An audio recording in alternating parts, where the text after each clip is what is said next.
नमस्ते।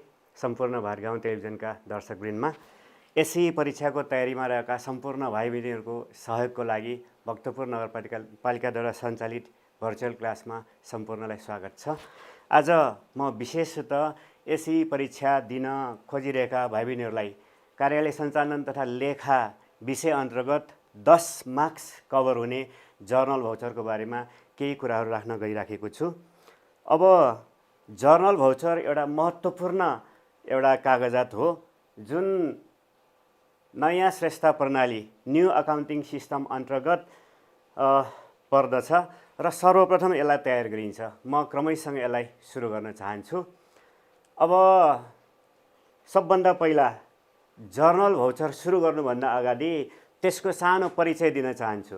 अब हामीलाई थाहा छ नयाँ श्रेष्ठता प्रणाली न्यू अकाउन्टिङ सिस्टम आर्थिक वर्ष 2019-20बाट सुरु भयो।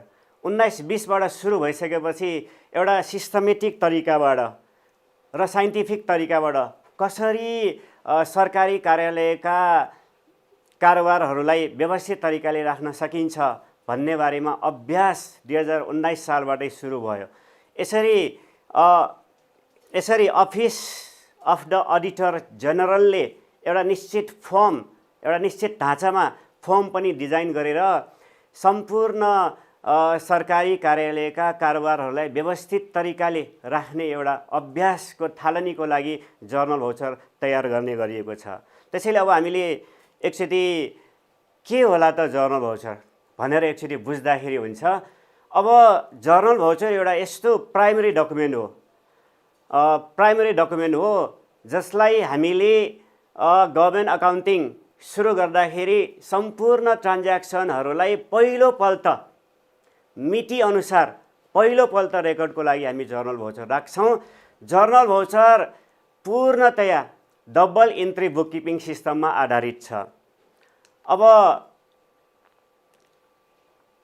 जर्नल भाउचरमा रेकर्ड राख्दाखेरि एउटा ट्रान्ज्याक्सनलाई दुईटा इफेक्ट हुन्छ। एउटा डेबिटतिर इफेक्ट हुन्छ भने अर्को क्रेडिटतिर इफेक्ट हुने गरेर चाहिँ यसमा रेकर्ड गर्नुपर्ने हुन्छ, अभिलेख राख्नुपर्ने हुन्छ। अनि हरेक फाइनेन्सियल ट्रान्ज्याक्सनको लागि एउटा छुट्टै जर्नल भाउचर तयार गर्नुपर्ने हुन्छ। अनि अफिस अफ द अडिटर जनरलले एउटा फर्म तयार गरिराखेको छ एजिएफ नम्बर 10 मलेप फार्म नम्बर 10 मा यसलाई रेकर्ड गरिन्छ। अनि प्रत्येक कारोबारको लागि एउटा छुट्टै जर्नल भाउचर तयार गर्नुपर्ने हुन्छ। यो सँगसँगै एउटा बिल र निर्णयहरू पनि के गर्नुपर्छ भन्दाखेरि संलग्न हुनुपर्छ। अब जर्नल भाउचर तयार गर्ने सिलसिलामा के त्यस्ता रुल्सहरू छन्, नियमहरू छन्, त्यो नियम बुझिसकेपछि मात्रै हामीले जर्नल भाउचरमा रेकर्ड गर्न सक्छौँ। त्यसैले अलिकति बेसिक कुराहरू बुझौँ। अब नयाँ श्रेष्ठता प्रणाली न्यू अकाउन्टिङ सिस्टम अघि नै भनिसके डबल इन्ट्री बुककिपिङ सिस्टम दोहोरो लेखा प्रणालीमा आधारित हुन्छ। त्यो एउटा कुरा हामीले बुझौँ। त्यसपछि हामीले फेरि एकचोटि यसलाई दोहोऱ्यौँ र यसमा एउटा ट्रान्ज्याक्सनले दुईटा पक्षमा असर गर्दछ। एउटा डेबिट पक्ष हो भने अर्को क्रेडिट पक्ष। यो दुईटा कुरालाई आधार बनाएर दुईटा रुलहरू बनेको छ। अब दुईटा रुलहरूमध्ये पनि मैले पहिलो रुलको रूपमा यसलाई राख्न चाहेँ। पहिलो रुलको रूपमा यसलाई अकाउन्टिङ टाइप्सको आधारमा 3वटा प्रकारको अकाउन्टहरू हुन्छ। त्यो 3 प्रकारको अकाउन्टको आधारमा हामीले जर्नल भाउचर राख्नुपर्ने हुन्छ। त्यसैले अब 3वटामा पर्सनल एकाउन्ट छ, त्यसपछि नोमिनल एकाउन्ट छ, रियल एकाउन्ट छ। 3वटा अकाउन्टहरूको आधारमा हामीले डेबिट र क्रेडिट छुट्याउन सक्छौँ। अलिकति हामीले बिजनेस अकाउन्टिङ राख्दाखेरि जुन किसिमको रुलहरू छ त्यही रुल हो। तर अलिकति के छ भन्दाखेरि नयाँ श्रेष्ठता प्रणालीमा बिजनेस अकाउन्टिङ भन्दा अलिकति थोरै फरक हुन्छ। त्यो हामीले अलिकति थोरै फरक कुराहरू सैद्धान्तिक आधार उही हो, तर अलिकति फरकलाई पनि बुझ्न सकियो भने नयाँ श्रेष्ठता प्रणाली अन्तर्गतको जर्नल भाउचरमा डेबिट र क्रेडिट छुट्याएर रेकर्ड गर्नको लागि हामीलाई सजिलो हुन्छ। त्यसैले अब अकाउन्टिङ टाइप्सको आधारमा हामीले एकचोटि सल्ल हेर्न खोजौँ। पहिला आउँछ पर्सनल अकाउन्ट, व्यक्तिगत खाता। अब व्यक्तिगत खातामा हामीले हेर्ने हो भने व्यक्तिगत खाता भनेको के हो? व्यक्तिगत खाता व्यक्तिसँग सम्बन्धित हुन्छ, अर्गनाइजेसनसँग सम्बन्धित हुन्छ। त्यसैले अब हामीले बिजनेस एकाउन्टिङ पढ्दाखेरि व्यक्तिगत खाता भनेको के हो भनेर बुझेका थियौँ। त्यहीसँग कम्पेयर गरेर हामीले न्यू अकाउन्टिङ सिस्टममा पनि त्यसलाई बुझ्न सक्यो भने अलिकति के हुन्छ भन्दाखेरि हामी अझै प्रष्ट हुन्छौँ। त्यसैले हामीले बिजनेस एकाउन्टिङमा पर्सनल एकाउन्ट भनेको के हो भनेर बुझेर आएका थियौँ। त्यही सैद्धान्तिक आधारलाई टेकेर नयाँ श्रेष्ठ प्रणालीमा पनि के छ भने व्यक्तिगत र अर्गनाइजेसनसँग सम्बन्धित पर्सनल एकाउन्टहरूलाई हामीले छुट्याउँदाखेरि अलिकति सजिलो हुने गरेको छ। अब एकचोटि बिजनेस एकाउन्टिङतिर हेरौँ। बिजनेस एकाउन्टिङतिर हेर्दाखेरि जस्तै राम भने डेब्टर वा क्रेडिटर हुनसक्छ, आसामी हुनसक्छ। त्यस्तै एउटा संस्थाको नाम हुनसक्छ श्रेष्ठ ओल हाउस। त्यो जस्तै गरेर कान्तिपुर पब्लिकेसन प्राइभेट लिमिटेड जस्ता कम्पनीहरू पनि हुनसक्छ। यो चाहिँ हामीले बिजनेस एकाउन्टिङमा बुझेको पर्सनल एकाउन्टहरू भयो। अब न्यू अकाउन्टिङ सिस्टममा अलिकति फरक ढाँचामा चाहिँ आउँछ। पर्सनल एकाउन्ट त पर्सनल एकाउन्ट हो, अलिकति फरक ढाँचामा आउँछ। एकचोटि यसलाई हेरौँ। जस्तै अब यसमा चाहिँ एउटा पद हुन्छ, पद सँगसँगै नाम हुन्छ। यसरी पद र नाम सँगसँगै जोडेर आएको हुन्छ पर्सनल एकाउन्ट। थोरै अलिकति फरक तरिकाले मात्र आउने हो। पर्सनल एकाउन्ट त पर्सनल एकाउन्ट नै हो। अब यसमा फेरि अर्को पनि एकचोटि हेरौँ। अकाउन्टेन्ट आउन सक्छ, हरिहर शर्मा आदि इत्यादि आउन सक्छ। त्यसपछि कुनै अफिससँग हामीले लोन लियौँ भने त्यो अफिसको नाम पनि आउन सक्छ। यसरी नयाँ श्रेष्ठ प्रणालीमा चाहिँ पर्सनल अकाउन्ट अलिकति थोरै मोडिफाई भएर आउँछ, अरू थोक त त्यस्तै हो। अब एकचोटि नियमतर्फ हामी नजर लगाउँ। नियमतर्फ नजर लगाउँदाखेरि त्यही हो, डेबिट द रिसिभर, पाउने व्यक्ति डेबिट हुन्छ, क्रेडिट द गिभर, दिने व्यक्ति चाहिँ क्रेडिट हुन्छ। यसरी पर्सनल एकाउन्टलाई हामीले बुझ्दाखेरि राम्रो हुन्छ। अब एकचोटि रियल अकाउन्ट, वास्तविक खाता एकचोटि हेरौँ। यो दोस्रो प्रकारको खाता हो। यो चाहिँ विभिन्न सामग्रीहरू र सम्पत्तिसँग सम्बन्धित खाताहरू रियल एकाउन्ट अन्तर्गत पर्छ। अब एकचोटि बिजनेस एकाउन्टिङतिर नजर दिउँ। जस्तै त्यसमा बैंक एकाउन्ट आउन सक्छ, क्यास एकाउन्ट आउन सक्छ, फर्निचर एकाउन्ट, कम्प्युटर एकाउन्ट आदि इत्यादि आउन सक्छ। अब अलिकति फरक ढाँचामा यसमा हामीले न्यू अकाउन्टिङ सिस्टमतिर जानुपर्ने हुन्छ। न्यू अकाउन्टिङ सिस्टममा बैंक एकाउन्ट नआइकन नेपाल राष्ट्र बैंक आउँछ। सरकारी श्रेष्ठ प्रणालीमा बैंक नआइकन सबै चिज चाहिँ नेपाल राष्ट्र बैंक मार्फतै गरेको हुन्छ भन्ने एजम्पसनको आधारमा नेपाल राष्ट्र बैंकलाई हामीले डेबिट वा क्रेडिट गर्नुपर्ने हुन्छ। अब बिजनेस एकाउन्टिङमा फर्निचर एकाउन्ट भनेर हामीले पढिरहेका हुन्छौँ। अब यसमा classification of budget expenditure, budget खर्चहरूलाई वर्गीकरण गर्दाखेरि फर्निचर एन्ड फिक्सचर भनेर यसरी एकदमै स्पेसिफिक भएर लेख्नु भनेर चाहिँ वर्गीकरण गरिएको छ। त्यसैले अब चाहे सोफा आओस्, टेबल आओस्, जुनसुकै फर्निचर आए पनि फर्निचर एन्ड फिक्सचर नै भनेर राख्नुपर्ने हुन्छ। यो अलिकति यो विशेषता बुझ्न सक्यो भने पछि जर्नल भाउचरको प्र्याक्टिकल गर्ने बेलामा हामीलाई के हुन्छ, सजिलो हुन्छ। अब कम्प्युटर किन्यो भने बिजनेस एकाउन्टमा कम्प्युटर एकाउन्टै पनि राख्ने चलन छ। तर न्यू अकाउन्टिङ सिस्टममा चाहिँ मेसिनरी एन्ड इक्विपमेन्ट भनेरै राख्नुपर्ने हुन्छ। चाहे कम्प्युटर आओस्, कुनै एग्रिकल्चर टुल्सहरू आओस्, यस्ता मेसिनरीसँग सम्बन्धित जुनसुकै स्पेसिफिक आयो भने पनि अलिकति हामीले छुट्याएर मेसिनरी एन्ड इक्विपमेन्ट अकाउन्ट भनेरै विशेष रूपमा हामीले राख्नुपर्ने हुन्छ। यो अलिकति नयाँ श्रेष्ठ प्रणाली न्यू अकाउन्टिङ सिस्टमको थोरै स्वरूप परिवर्तन भएको कुरा म तपाईँहरूलाई जानकारी गराउन चाहन्छु विद्यार्थी भाइ बहिनीहरू। अब यसको रुलतर्फ एकचोटि नजर लगाउँ। रुलतर्फ नजर लगाउँदाखेरि त्यही हो, बिजनेस एकाउन्टिङमा पनि हामीले पढेकै हो। डेबिट वाट कम्स इन, जुन भित्र आउँछ त्यो सम्पत्ति चाहिँ डेबिट हुन्छ, जुन बाहिर जान्छ त्यो सम्पत्ति चाहिँ के हुन्छ भने क्रेडिट हुन्छ। रियल अकाउन्टको यो एउटा रुल भयो। अब तेस्रो एकाउन्टतर्फ हामी जान चाहन्छौँ।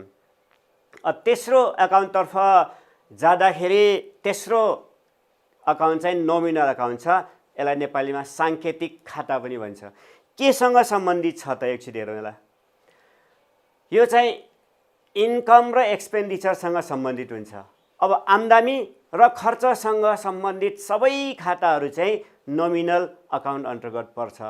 अलिकति बिजनेस एकाउन्टिङको आम्दानी खर्चहरू एकचोटि हेरौँ। जस्तै खर्च हुनसक्छ स्यालेरी, तलब, रेन्ट, भाडा, कमिसन पाएको हो भने यो आम्दानी हुन्छ।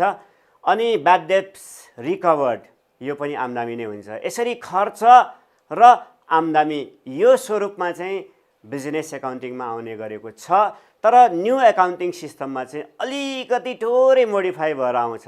अब यहाँ स्यालेरी एकाउन्ट मात्र छ, तर यहाँ के हुन्छ भन्दाखेरि बिई बजेट एक्सपेन्डिचर, बजेट खर्च तलब, बिई स्यालेरी भनेर यसरी हरेक खर्चहरूमा अगाडिपट्टि बिई वा बजेट खर्च राख्नुपर्ने हुन्छ। त्यसपछि मात्र शीर्षक यसरी आउने गर्छ बिई स्यालेरी। अब यसरी नै के छ भने कम्युनिकेसन चार्ज, बिजनेस एकाउन्टिङमा कम्युनिकेसन चार्जलाई टेलिफोन चार्ज आदि इत्यादि भनेर पनि राख्ने गर्न सकिन्छ। तर न्यू एकाउन्टिङ सिस्टममा चाहिँ टेलिफोन चार्ज र इन्टरनेट चार्ज आदि इत्यादि सञ्चारसँग सम्बन्धित जुनसुकै खालको खर्च र इन्स्टलेसनहरू पनि के छ भने कम्युनिकेसन चार्ज भनेर यसरी लेख्नुपर्ने हुन्छ। एउटा स्पेसिफिक क्लासिफिकेसन छ र त्यो हरेक खर्चको अगाडि बिई राख्नुपर्ने हुन्छ। हाउस रेन्ट छ भने पनि त्यो बिई अगाडि आउँछ। यसरी यो खर्चहरूको अगाडि चाहिँ बिई राख्ने चलन छ। अब आम्दानी कसरी आउन सक्छ त? बिजनेस एकाउन्टिङमा आम्दानीहरू अब हामीले प्रफिट एन्ड लस एकाउन्टको क्रेडिट साइडतर्फ पनि हेर्न सक्छौँ। अनि त्यो सँगसँगै हामीले ट्रेडिङ एकाउन्टको क्रेडिटतर्फ पनि आम्दानीहरू हेर्न सक्छौँ। तर न्यू एकाउन्टिङ सिस्टममा आउने सामान्यतया एसई परीक्षाको लागि हामीले हेर्दाखेरि रिभल्भिङ फन्डहरू आइराखेको छ, बजेट रिलिजहरू आइराखेको छ। यी यस्ता आम्दानीहरू चाहिँ आउने गरेको छ न्यू एकाउन्टिङ सिस्टम अन्तर्गत। यो भयो नोमिनल एकाउन्ट। यसरी पर्सनल एकाउन्ट, रियल एकाउन्ट र नोमिनल अकाउन्ट तीनवटा अकाउन्टहरूको आधारमा के गर्न सकिन्छ भन्दाखेरि डेबिट के हुनसक्छ, क्रेडिट के हुनसक्छ भनेर चाहिँ आउन सक्छ। अब एकचोटि दोस्रो रुलको रूपमा पनि एकचोटि हेरौँ। यहाँ एकचोटि भाइ बहिनीहरू एकचोटि रुल 2 भनेको छु मैले यसलाई। अब विशेष रुल 2 नै भनिराख्नु चाहिँ आवश्यक छैन। तर 2 नम्बरको नियम चाहिँ केसँग सम्बन्धित छ भने एउटा इक्वेसनसँग सम्बन्धित छ। अकाउन्टिङ इक्वेसन, एउटा अकाउन्टमा एउटा इक्वेसन दिएको हुन्छ। तपाईँहरूले यो कुरा ख्याल गर्न सक्नुहुन्छ। एक्सपेन्डिचर र इन्कम चाहिँ ट्रेडिङ एकाउन्ट र पिएल एकाउन्टमा आउँछ, एक्सपेन्डिचर र इन्कम। अनि एसेट सम्पत्ति, लायबिलिटी दायित्व, क्यापिटल पुँजी यो तीनटा चाहिँ ब्यालेन्स सिटमा आउने गरेको छ। यसरी यो सम्पूर्णलाई एउटा इक्वेसनको रूपमा, एउटा समीकरणको रूपमा हेर्ने गरिएको छ। त्यसैले यही समीकरणलाई आधार बनाउँदाखेरि एउटा एकदमै बुझ्न सजिलो हुने गरी मैले एउटा टेबल बनाइदिएको छु। त्यो टेबल एकचोटि हेर्नुहोस्। ए भनेको के होला? एसेट र प्रपर्टी, जसलाई मैले सर्ट फर्ममा ए भन्ने गरेको छु। तपाईँहरूलाई पछि प्र्याक्टिकल गराउँदाखेरि पनि ए भन्ने बित्तिकै सम्पत्तिहरू चाहिँ के हुन्छ भने एसेटहरू चाहिँ ए अन्तर्गत दिया हुन्छु मैले, त्यहाँ बुझाउन मलाई सजिलो होस्। एक्सपेन्डिचर र लसलाई चाहिँ मैले के दिएको छु भने ई। अब यसरी लायबिलिटीलाई मैले एल डिनोट गरेको छु। त्यसपछि क्यापिटल। अब हुन त बिजनेस एकाउन्टिङमा पुँजी लगानी गरिन्छ, नाफा पनि कमाइन्छ, प्रफिट एन्ड लस एकाउन्ट समेत बनाइन्छ। तर न्यू अकाउन्टिङ सिस्टम, नयाँ श्रेष्ठ प्रणालीमा चाहिँ के हुन्छ भन्दाखेरि क्यापिटल पुँजी लगानी गर्न आवश्यक छैन। सरकारले राजस्वहरू मार्फत के हुन्छ भन्दाखेरि आम्दानी गरिरहेको हुन्छ। त्यही आम्दानी नै के गर्छ भन्दाखेरि विभिन्न सरकारी कार्यालयमा खर्च गर्ने भएको हुनाले त्यहाँ पुँजी लगानी गर्न आवश्यक हुँदैन। तैपनि एकचोटि बिजनेस एकाउन्टिङकै यो डबल इन्ट्री बुककिपिङ सिस्टम अन्तर्गतको इक्वेसनको आधारमा आएको हुनाले तपाईँलाई मैले एकचोटि बुझाएँ। त्यसपछि एकचोटि आईलाई चाहिँ के छ भन्दाखेरि इन्कम र प्रफिटहरूलाई मैले आई राखेको छु। कसैले यसलाई आर वा रेभेन्यूको रूपमा पनि रिप्रेजेन्ट गर्ने गरेको छ। यसरी यो एकचोटि हामीले सजिलैसित बुझ्न सक्छौँ। एकचोटि हेरौँ, ए र ई चाहिँ बढ्यो भने डेबिट हुन्छ, घट्यो भने क्रेडिट हुन्छ। ठ्याक्कै यसको उल्टो हुन्छ। यसमा लायबिलिटी, क्यापिटल र इन्कममा ठ्याक्कै उल्टो। यहाँ बढ्यो भने डेबिट, यता घट्यो भने डेबिट हुन्छ। यता एसेट र एक्सपेन्डिचरमा घट्यो भने क्रेडिट हुन्छ, यता चाहिँ बढ्यो भने क्रेडिट। ठ्याक्कै यसको उल्टो। डेबिट र क्रेडिट त छँदैछ, बढ्यो भने डेबिट, यता चाहिँ घट्यो भने डेबिट। यता चाहिँ घट्यो भने क्रेडिट, यता चाहिँ बढ्यो भने क्रेडिट। यो चाहिँ पहिलो रुलको तुलनामा यो रुल चाहिँ अलिकति बढी बुझ्न सजिलो हुन्छ कि भन्ने आधारमा मैले राखेको छु। अब रुलहरू त यही दुईटा हो। त्यसैले अब नयाँ श्रेष्ठ प्रणालीमा बिजनेस एकाउन्टिङ भन्दा अलिकति फरक आउने भएको हुनाले न्यू एकाउन्टिङ सिस्टममा कुन स्वरूपमा यो आउँछ भन्ने कुरा म एकचोटि भाइ बहिनीलाई यहाँ एकचोटि देखाउन चाहन्छु। जस्तै अब एसेट र एक्सपेन्डिचर, नयाँ श्रेष्ठ प्रणालीमा न्यू एकाउन्टिङ सिस्टममा एसेट र एक्सपेन्डिचर भनेर छुट्टै राखिएको देखिएन। यो सबै बजेट खर्च शीर्षकहरू राख्दाखेरि सबै एसेटहरू, सम्पत्तिहरूलाई पनि एक्सपेन्डिचर र सम्पत्ति र खर्चहरू एकमुष्ट राखेको हुनाले कुन स्वरूपमा आउँछ एकचोटि म तपाईँहरूलाई सामान्यतया बुझाउन चाहन्छु। एकचोटि हेरौँ। बढी जसो यी कुराहरू प्रयोग हुने भएको हुनाले एसई परीक्षाको हिसाबले पनि यी क्लासिफिकेसनहरू बढी प्रयोग हुने भएको हुनाले बढी प्रयोग हुने केही त्यस्ता एसेट र एक्सपेन्डिचरहरू तपाईँहरूलाई नमुनाको रूपमा मैले दिएको छु। जस्तै अब फर्निचर एन्ड फिक्सचरको अगाडि बिई हुन्छ, किनभने यसलाई फर्निचर एसेट नै भए तापनि यसलाई खर्च मानेर यसको अगाडि चाहिँ बजेट खर्च वा budget expenditure furniture and fixture. यसको बजेट हेड नम्बर चाहिँ 29311। अब यो जस्तै गरेर मेसिनरी पनि धेरै प्रयोग हुन्छ, त्यसैले मैले अलिकति यसको बजेट एक्सपेन्डिचर पनि तपाईँहरू समक्ष भन्न चाहेँ 29511। अब भेहिकल पनि अलिकति बढी नै प्रयोग हुन्छ 29411। स्यालेरी त अत्यधिक रूपमा प्रयोग हुन्छ, तलब बिई स्यालेरी 2111। यो सजिलो पनि छ, यो प्रत्येक इक्जामिनेसनको लास्टतिर चाहिँ आइराखेको हुन्छ। तर कुनै इक्जाममा चाहिँ स्यालेरी पहिलो नम्बरमा पनि आएको छ, कहिलेकाहीँ अलिकति थोरै डिफिकल्टी लेभल बढाउने हिसाबले क्वेसन बनाउँदाखेरि त्यो पनि आएको छ। तर प्रायः जस्तो चाहिँ यो लास्टतिर आएको हुन्छ, किनभने मिति क्रममा जाँदाखेरि तलब चाहिँ महिनाको अन्तमा दिने भएको हुनाले यो पछाडि नै हुन्छ। तर कहिलेकाहीँ अलिकति डिफिकल्टी लेभल बढाउनको लागि सुरुमा दिएर विद्यार्थीलाई चुक्याउनु खोजेको पनि छ। अब एकचोटि महँगी भत्ता, सरकारी कर्मचारीहरूलाई महँगी भत्ता दिइन्छ, त्यही कारणले यो महँगी भत्ता पनि आएको हुन्छ। यो स्यालेरी सँगसँगै महँगी भत्ता पनि आयो भने यो दुईटै डेबिट हुन्छ। अब क्लासमा सिकाउँदाखेरि स्यालेरी मात्र बढी सिकाइरहेको हुन्छ, स्यालेरी आयो भने त डेबिट हुन्छ भन्ने कुरा थाहा हुन्छ। तर अलाउन्सहरू आयो भने, लोकल अलाउन्स भयो, डेयरनेस अलाउन्स भयो, यी अलाउन्सहरू आयो भने चाहिँ डेबिट राख्नुपर्छ भने त्यो कन्सेप्टमा नभएको कारणले गर्दाखेरि केही समस्याहरू चाहिँ हुने गरेको छ। अब त्यो सँगसँगै बढी प्रयोग हुने एकचोटि म तपाईँलाई अर्को एउटामा दिएको छु, हेरौँ।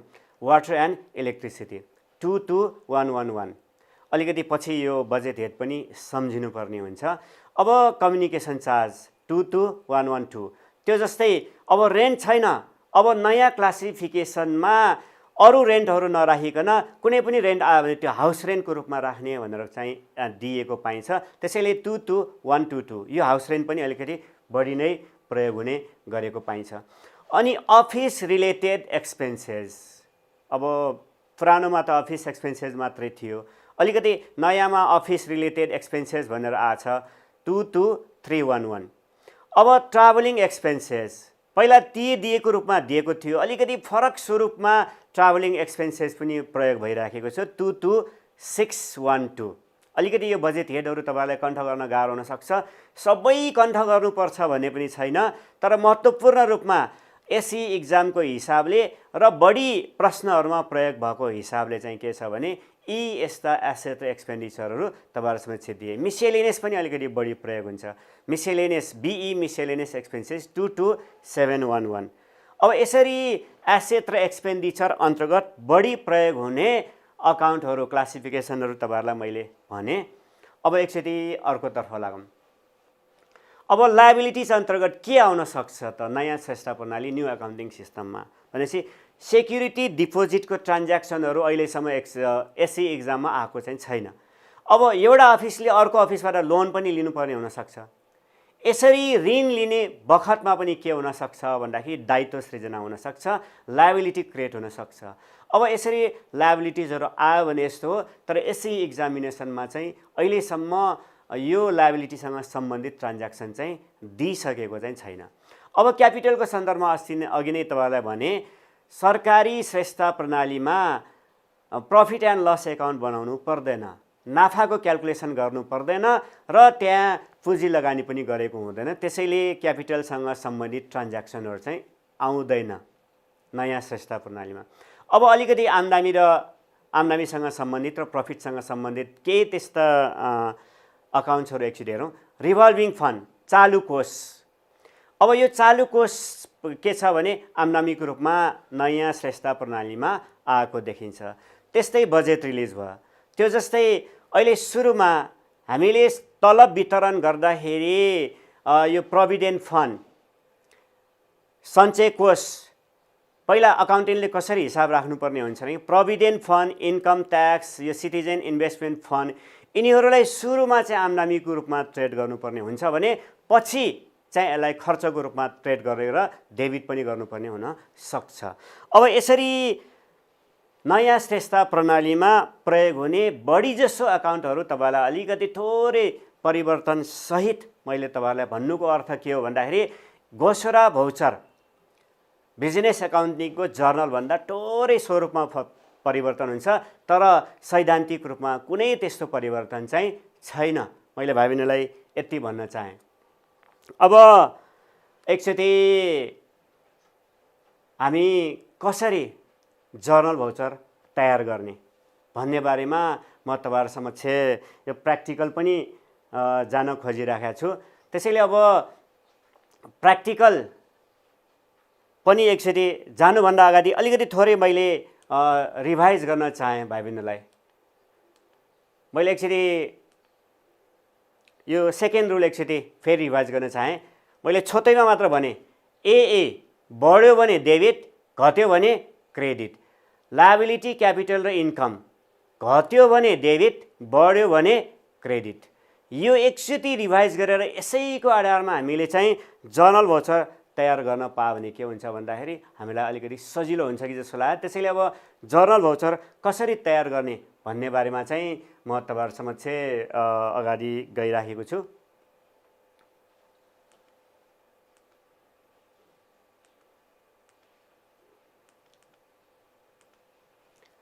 अब एकचोटि जर्नल भौचरमा मैले यस्ता प्रश्नहरू छानेको छु ताकि एसई परीक्षामा जुन पहिला आउने गर्छ प्रायः जसो त्यसैलाई पहिला मैले दिएर एसई परीक्षा दिने भाइ बहिनीहरूलाई नै फोकस गरेर यो प्रेजेन्टेसन बनाएको हुनाले मैले इक्जाममा कसरी आउने गरेको छ, इक्जाममा कस्ता कस्ता प्रश्नहरू आउँछ, कस्ता कस्ता प्रश्नहरू आउँदैनन्, त्यो आउने खालको प्रश्नहरू मात्रै मैले बढी जोड दिएर तपाईँहरू समक्ष केही प्रकाश पार्न चाहन्छु। अब एकचोटि यो जर्नल भौचर एकचोटि क्वेसन हेरौँ। क्वेसन हेर्दाखेरि यो डिस्ट्रिक्ट एडमिनिस्ट्रेसन अफिस भक्तपुर, जिल्ला प्रशासन कार्यालय भक्तपुरको ट्रान्ज्याक्सनहरूलाई मैले यहाँ दिएको छु। एकचोटि हेरौँ। अब प्रायः जसो श्रावणकै दिइराखेको हुन्छ। यदि श्रावण महिनाको दियो भने त्यहाँ के हुन्छ भन्दाखेरि रिभल्भिङ फन्ड आउँछ। अब रिभल्भिङ फन्डमा पनि तपाईँहरूलाई मैले 3 थोक रिभल्भिङ फन्ड आउन सक्छ भन्ने मैले भन्नुपर्ने हुन्छ। रिभल्भिङ फन्ड अन्तर्गत रिभल्भिङ फन्ड मात्र पनि आउँछ चालु कोष। अब श्रावण महिनामा के हुन्छ भने सम्पूर्ण अपरेटिङ लेभल अफिसहरूलाई सेन्ट्रल लेभल अफिसले के हुन्छ भन्दाखेरि अझ अर्थ मन्त्रालयले सबैलाई बजेट दिन्छ। श्रावणमा आएको त्यो पैसा बजेटलाई चाहिँ के भन्ने गरिएको छ भने रिभल्भिङ फन्ड।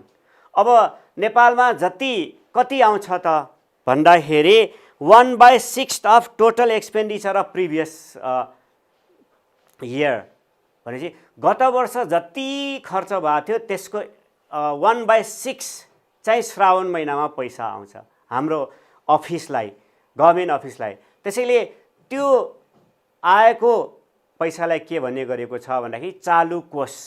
श्रावणबाट यो सुरु हुन्छ, त्यसैले यो श्रावणकै ट्रान्ज्याक्सनको रूपमा हामीले दिएका छौँ। अब हाम्रो अफिसले गत वर्ष 60 लाख खर्च गरेको छ भने 1/6 गर्दाखेरि 10 लाख आउनुपर्ने हुन्छ। त्यसैले अब 10 लाख चाहिँ श्रावण महिनामा हामीलाई ल खर्च गर्नुहोस् भनेर चाहिँ श्रावण महिनामा दिने भयो। यसरी श्रावण महिनामा दिने जुन खर्च गरोस् भनेर दिने हाम्रो चाहिँ यो आम्दानी हुन्छ। त्यसैले अब यो 10 लाख छ भने 10 लाख रुपियाँ हाम्रो अफिसले पाइहाल्छ भने छैन। होला 8 लाख मात्र दिएर पछि 2 लाख दिन्छु पनि भन्न सक्छ। सुरुमा 8 लाख दियो भने त्यो इनिसियल रिभल्भिङ फन्ड हुन्छ, पछि 2 लाख दियो भने त्यो एडिसनल रिभल्भिङ फन्ड हुन्छ। यसरी श्रावण महिनामा चाहिँ के हुन्छ भने रिभल्भिङ फन्ड दिएको हुन्छ। अब त्यसपछि यदि रिभल्भिङ फन्ड एसई परीक्षामा पहिलो प्रश्नको रूपमा रिभल्भिङ फन्ड दिएन भने त्यसको ठाउँमा बजेट रिलिज पनि दिन सक्छ। अब यो बजेट रिलिज चाहिँ श्रावण महिनामै मात्र हुनुपर्छ भने छैन, अर्को महिनाको पनि हुनसक्छ। यदि श्रावण महिना दियो भने त्यहाँ रिभल्भिङ फन्ड हुन्छ, होइन भाद्र आश्विन कार्तिक मङ्सिरदेखि असारसम्म दियो भने त्यो बजेट रिलिज हुन्छ। बजेट रिलिज दियो भने चाहिँ के हुन्छ भने यहाँ श्रावण महिनामै हुनुपर्छ भने छैन, अर्को महिना पनि हुनसक्छ।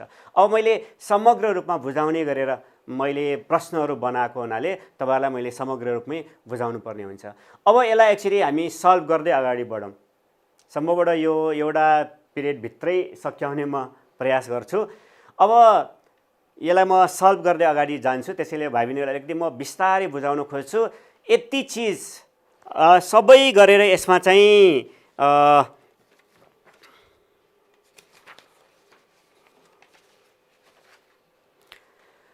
अब स्यालेरी डिस्ट्रिब्युसन 2 थोक गरेर सबै गरेर 9वटा प्रश्नहरू छन्। त्यसैले 9वटा प्रश्नलाई राम्रोसँग बुझाउन सक्यो भने तपाईहरुले एसई परीक्षामा राम्रैसँग गर्न सक्नुहुनेछ भन्ने मलाई लागेको छ। अब यसरी घोषणा भौचर अन्तर्गत एसई परीक्षामा 10 मार्क्स एकदमै सजिलैसित लिन सक्ने अवस्थामा हामी हुन्छौं। एउटा कुरा तपाईहरुलाई म भन्न चाहन्छु, यो जर्नल भौचर टपिक तपाईहरुले राम्रोसँग बुझ्नु भयो भने यो पछाडी आउने न्यू अकाउन्टिङ सिस्टम अन्तर्गतका बैंक क्यासबुक मन्थली स्टेटमेन्टहरु तपाईहरुले के गर्न सक्नुहुन्छ, एकदमै इजिली गर्न सक्नुहुन्छ। त्यसैले जर्नल भौचर तपाईहरुले प्रष्टसँग बुझ्ने प्रयास गर्नु होला आज, ताकि के होस् भन्दाखेरि त्यसले बैंक क्यासबुक र मन्थली स्टेटमेन्टको लागि पनि के होस्, धेरै हेल्प गरोस्। अब म एक्चुअली जर्नल भौचर अन्तर्गत पहिलो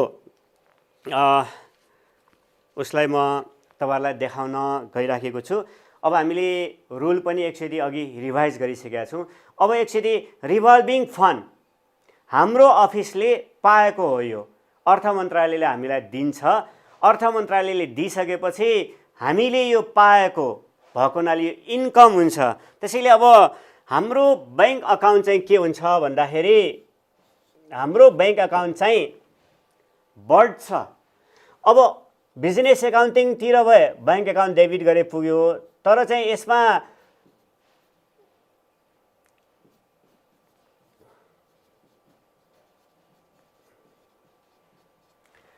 न्यू अकाउन्टिङ सिस्टममा चाहिँ हाम्रो बैंक खाता अब के हुन्छ भने डेबिट हुन्छ।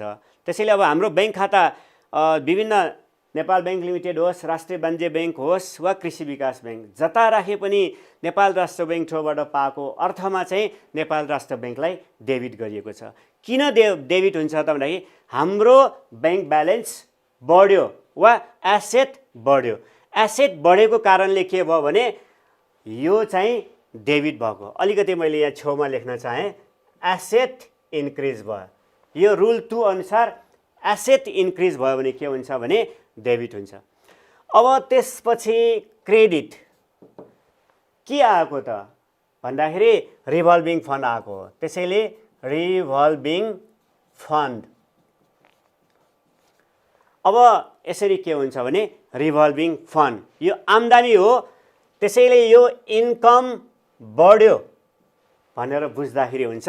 आम्दानी बढेको कारणले हाम्रो के भयो भने रिभल्भिङ फन्ड क्रेडिट भयो। अब यसको मुनि एउटा सानो ब्रिफ नरेसन लेख्नुपर्ने हुन्छ। अब एकचोटि यसलाई नेपालीमा पनि बुझौँ। यदि नेपाली मिडियममा तपाईहरुले लेख्न चाहनुहुन्छ भने पनि यो चाहिँ डेबिट नेपाल राष्ट्र बैंक भयो।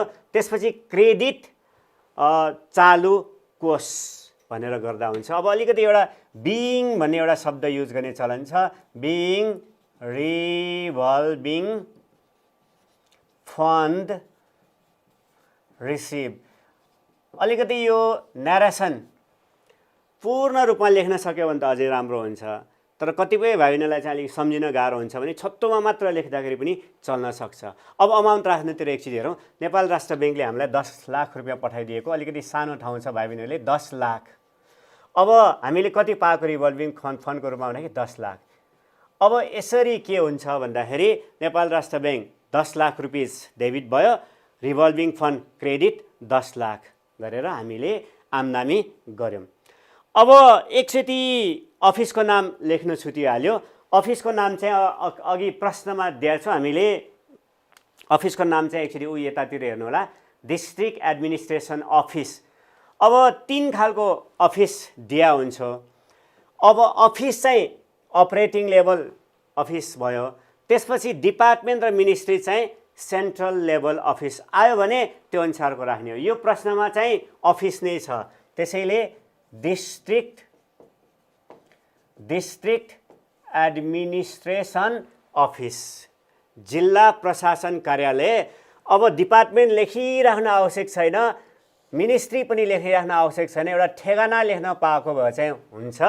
डिस्ट्रिक्ट एडमिनिस्ट्रेसन अफिस कमा भक्तपुर। यसरी अफिसको नाम राखिसकेपछि यो एजिएफ नम्बर 10 भयो, घोषणा भाउचर नम्बर 10। अब यो पहिलो ट्रान्ज्याक्सन भएको हुनाले 01। अब मिति चाहिँ कहिलेको भन्दाखेरि अघिको ट्रान्ज्याक्सनमा छ श्रावण 1। यसरी श्रावण 1 गतेको ट्रान्ज्याक्सन भएको हुनाले हामीले राख्यौँ। अब कोड नम्बरहरू प्राय दिएको हुँदैन। एसई परीक्षामा चाहिँ एबिसिडिई दियो भने चाहिँ हामीलाई छुट्याउन सजिलोको लागि भए पनि एबिसिडिई राख्यो भने चाहिँ हुन्छ। अब प्रायः जस्तो चाहिँ यो 1 नम्बरको प्रश्न भएको हुनाले ए राख्यो भने चाहिँ अलिकति सजिलो हुने हो। यो कोड नम्बर चाहिँ होइन यो। अब तलतिरको एकचोटि हेरौँ। एउटा पार्ट भयो, 2टा पार्ट भयो, तेस्रो पार्टमा कसरी पोस्टिङ गर्ने। अब टोटलहरू पनि एकचोटि लेखिदियो हुन्छ। 10 लाख, कुनै बेला डेबिट 2टा छ भने त्यसको टोटल पनि निकाल्नु पर्ने हुन्छ, वा क्रेडिट 2टा छ भने टोटल पनि एकचोटि लेखिदिँदाखेरि हुन्छ। अब कसरी तेस्रो पार्टमा लेख्ने त? यो अघि नै हामीले भन्यो यो आम्दानी हो। आम्दानी भएको कारणले गर्दाखेरि यो हामीले तेस्रो पार्टमा कसरी लेख्ने भनेर सानो कुरा तपाईँलाई म बुझाउन चाहन्छु। यो केही गरेर खर्च भयो भने चाहिँ यताको पार्टमा लेख्ने, यो चाहिँ आम्दानी हो, त्यसैले यताको पार्टमा लेख्ने। एकचोटि हेरौँ। कति रुपियाँ पाएको भन्दाखेरि 10 लाख रुपियाँ पाएको, TEN 10 लाख रुपिज ओन्ली। अब यसरी यहाँ वर्डमा लेख्ने हो, कति रुपियाँ पाएको भन्ने कुरा वर्डमा लेख्ने हो। यदि खर्च हो भने कुनै बेला स्यालेरी पनि पहिलो प्रश्नमा राखिदिएको छ, त्यस्तो हो भने चाहिँ के गर्नुपर्ने हुन्छ भने चेक अमाउन्टमा लेख्नुपर्ने हुन्छ। तर यो आम्दानी भएको हुनाले यो अमाउन्ट रिसिभतिर लेख्ने। अब यतातिर यो खाली नै हुन्छ, खर्च भएको हुनाले खर्च होइन, यो आम्दानी भयो। अब यो सबमिटेड बाई, यो जर्नल भाउचर कसले बनाउने हो भन्दाखेरि त लेखापालले बनाउने हो। त्यसैले जहिले पनि यो पोजिसनमा के लेख्ने भन्दाखेरि अकाउन्टेन्ट, लेखापालले नै बनाउँछ। त्यसैले त्यो सबमिट गर्ने काम पनि लेखापालको हुन्छ। अब लेखापालको नाम त के हो? अब हामीलाई यसै परीक्षामा लेखापालको नाम के हो भनेर थाहा नभएको खण्डमा काल्पनिक रूपमा लेखिदिए पनि हुन्छ। अलि सजिलोको लागि चाहिँ मैले यहाँ एबिसी लेखिदिएँ। अकाउन्टेन्टको नाम चाहिँ एबिसी। कहिलेको हो भन्दाखेरि श्रावण 1 गतेको हो। यसरी अकाउन्टेन्ट मिस्टर एबिसीले श्रावण 1 गते यो सबमिट गर्यो। अब कुनै आम्दानी भइसकेको छ, आम्दानी भइसकेपछि यसलाई एप्रुभ गराउनको लागि अब लानुपर्ने हुन्छ। कसले एप्रुभ गर्छ त? ल आम्दानी भएको हो भन्ने कुरा कसले एप्रुभ गर्छ भन्दाखेरि अफिस चिफले गर्नुहुन्छ, कार्यालय प्रमुख। अब कार्यालय प्रमुख, कार्यालय हेरेर त्यो पदको नाम चाहिँ फरक हुनसक्छ, तर हाम्रो यो अभ्यासको हिसाबले कार्यालय प्रमुख मात्र राख्ने चलन छ। अफिस हेड राख्यो भने फरक पर्दैन। अब उहाँको नाम के होला त? अब सजिलो कुरा मात्रै बुझ्नुपर्ने भयो। उहाँको नाम के हो भने काल्पनिक रूपमा राखिने भयो, तर अहिलेलाई चाहिँ हामी XYZ राखौँ। अब एप्रुभ कहिले गर्नुहुन्छ त? श्रावण 1 गते हाम्रो अकाउन्टेन्ट सरले एप्रुभ गर्नको लागि कार्यालय प्रमुखलाई पेश गरेपछि त्यही दिन एप्रुभ हुन सक्छ भन्ने एजम्सन गरौँ। त्यही दिन एप्रुभ नहुन पनि सक्छ। तर हामीले इक्जाम पर्पजको हिसाबले के गरौँ भन्दाखेरि सजिलोमा चाहिँ के छ, जुन दिन एप्रुभ भयो, जुन दिन अकाउन्टेन्टले सबमिट गर्यो, पेश गर्नुभयो, उहाँले त्यही दिन चाहिँ अफिस चिफले के गर्नुभयो, एप्रुभ गर्नुभयो भनेर यसरी एजम्सन गरेर गर्दाखेरि के हुन्छ भने सजिलो हुन्छ। अब प्रश्न 1 मा यसरी हुने भयो। अब यसरी रिभल्भिङ फन्ड आयो भने यस्तो हुनसक्छ। अब कहिलेकाहीँ के हुनसक्छ भन्दाखेरि 10 लाख रुपियाँ पठाउनु पर्नेमा आएन भने त्यो बेला के गर्नुपर्ने हुनसक्छ भनेर चाहिँ हामीले यो ब्याङ्क अर्डरतिर चाहिँ पछि जानुपर्ने हुन्छ। अहिलेलाई चाहिँ केही गरेर इनिसियल रिभल्भिङ फन्ड आयो वा एडिसनल रिभल्भिङ फन्ड आयो भने के छ, यहाँ इनिसियल रिभल्भिङ फन्ड पनि गर्नुपर्ने हुनसक्छ वा एडिसनल रिभल्भिङ फन्ड आएको हो भने एडिसनल रिभल्भिङ फन्ड पनि गर्नुपर्ने हुनसक्छ। यसरी हामीले के बुझ्नुपर्ने भयो भन्दाखेरि revolving fund, initial revolving fund र एडिसनल रिभल्भिङ फन्ड गरेर 3 थरी चाहिँ रिभल्भिङ फन्डमा इक्जाममा आउने गरेको छ।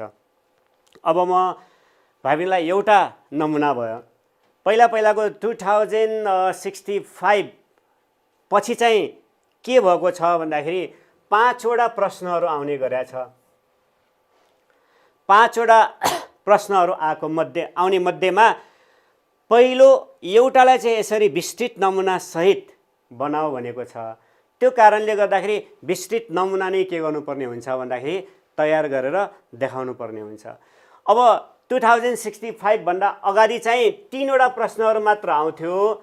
3 वटा प्रश्नहरू आउने बेलामा चाहिँ के गर्नुपर्छ भने 3 वटा त्यो फाइनेन्शियल ट्रान्ज्याक्सन प्रश्नहरूलाई चाहिँ यसरी डिटेलमा बनाउनु पर्ने हुन्थ्यो। तर आजकल त्यस्तो आवश्यक छैन। एउटा मात्रै डिटेल, तपाईहरुलाई यो एजीएफ नम्बर 10 को फर्मेट थाहा छ कि छैन भनेर चेक गर्न मात्र खोज्ने भएको हुनाले एउटालाई चाहिँ यसरी विस्तृत रूपमा लेख्यो भने अरु बाँकी 4 वटालाई 5 वटा मध्ये एउटालाई डिटेलमा लेख्ने, बाँकी 4 वटा चाहिँ के छ भने यसरी एजीएफ नम्बर 10 कै फर्मेटमा लेख्नुपर्छ भने आवश्यक नहुन सक्छ। भाइ बहिनीलाई मैले अहिले जर्नल भाउचर कसरी तयार गर्ने भन्ने सन्दर्भमा अहिले रिभल्भिङ फन्डको कुरा गरिसकेको छु। अब बजेट रिलिजको ट्रान्ज्याक्सन आयो भने, कारोबार आयो भने कसरी पोस्टिङ गर्ने होला, कसरी प्रविष्टि गर्ने होला, म यसतर्फ तपाईहरुलाई केही कुराहरू यता सिकाउन खोजिराखेको छु। अब बजेट रिलिज श्रावण महिनामा रिभल्भिङ फन्डको रूपमा हाम्रो अफिसमा पैसा आउने भयो। अब त्यसपछि भाद्र आश्विनदेखि आर्थिक वर्षको अन्त असारसम्म अरु 11 महिनामा चाहिँ के हुन्छ भने हामीले बजेट निकासा, बजेट रिलिज प्राप्त गरेका हुन्छौँ। अब बजेट रिलिज प्राप्त गर्ने 3 वटा तरिका चाहिँ हुन्छ। अब 1 नम्बरको एकचोटि तरिका एकचोटि हेरौँ त। अब 2 लाख रुपियाँको बैंक अर्डर पायौँ, 2 लाख रुपियाँ नै बजेट रिलिज हामीलाई चाहिने रहेछ। मतलब अघिल्लो महिनामा हामीले 2 लाख रुपियाँ खर्च गर्यौँ भने यो महिनामा चाहिँ हामीले 2 लाख रुपियाँ पाउने हो। अब यो श्रावण चाहिँ हुँदैन, भाद्र महिनादेखि बजेट रिलिज हुन्छ। समग्र रूपमा मैले चाहिँ एसईमा आउन सक्ने ट्रान्ज्याक्सनलाई ध्यान दिएर यो क्वेसनहरू बनाएको हुनाले मैले सो अनुरूप बुझ्नको लागि म भाइ बहिनीलाई अनुरोध पनि गर्छु। अब एकचोटि यसमा बैंक अर्डर हामीले 2 लाख रुपियाँ के पाएको छौँ। हामीले बजेट रिलिज गत महिनाको खर्च 2 लाख भएको थियो, उहाँहरूले 2 लाख रुपियाँ पठाइदिनु भयो। हामीले जति गत लास्ट मन्थमा खर्च गरेका थियौँ त्यति नै पैसा पायौँ भने अब कसरी पोस्टिङ गर्ने त भनेर एकचोटि हेरौँ। 2 लाख रुपियाँ हामीले गत महिना खर्च गरेको, 2 लाख रुपियाँ हामीलाई चाहिन्थ्यो, 2 लाख रुपियाँ नै उहाँहरूले हामीलाई रिलिज गरिदिनु भयो भने अब कसरी पोस्टिङ गर्ने। अब अघि मैले फुल फर्मेट तपाईहरुलाई बुझाइसकेँ।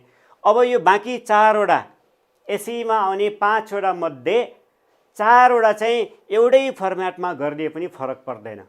अब यसमा यो मार्किङ सिस्टममा यो कुरा पनि उल्लेख गरिएको छ, कसरी प्रश्नको उत्तर गर्ने भन्ने कुरामा यो लेखिएको पनि छ। चारैवटा एउटै फर्मेटमा गरिदिए पनि हुन्छ, अलिकति यो फर्मेटलाई मोडिफाई गरे पनि हुन्छ। अघि चाहिँ जर्नल भाउचर एजिएफ नम्बर 10 को फर्मेटमा चाहिँ कोड नम्बर थियो। अब यसलाई क्रोनोलोजिकल अर्डर मिति क्रममा लेख्नु पर्ने भएको हुनाले यसलाई मिति वा डेट मात्रै लेखेर अगाडि बढ्दा पनि हुन्छ। अब एकचोटि श्रावण 2 को केस छ, त्यसैले यसलाई हामीले श्रावण 2 गते मात्र राखौँ। अब हामीले पाएको हाम्रो बैंकमा पैसा बढ्ने भयो, नेपाल राष्ट्र बैंक। अब हाम्रो बैंक खातामा बढ्ने भयो, किन त भन्दाखेरि एसेट बढेकोले हामीले डेबिट गरेको। अहिले हामीले रुल नम्बर 2 मा अकाउन्टिङ इक्वेसनको आधारमा हामीले गरेका थियौँ। एकचोटि यो रुल तपाईहरुलाई फेरि एकचोटि मैले भन्न चाहे, एसेट र एक्सपेन्डिचर बढ्यो भने डेबिट, घट्यो भने क्रेडिट। यो सिद्धान्त अघि हामीले रुल नम्बर 2 मा तपाईहरुसँग चाहिँ प्रस्तुत गरेका थियौँ। एसेट बढ्यो त्यसैले डेबिट। त्यसैले अब क्रेडिट के हुन्छ त भन्दाखेरि बजेट रिलिज।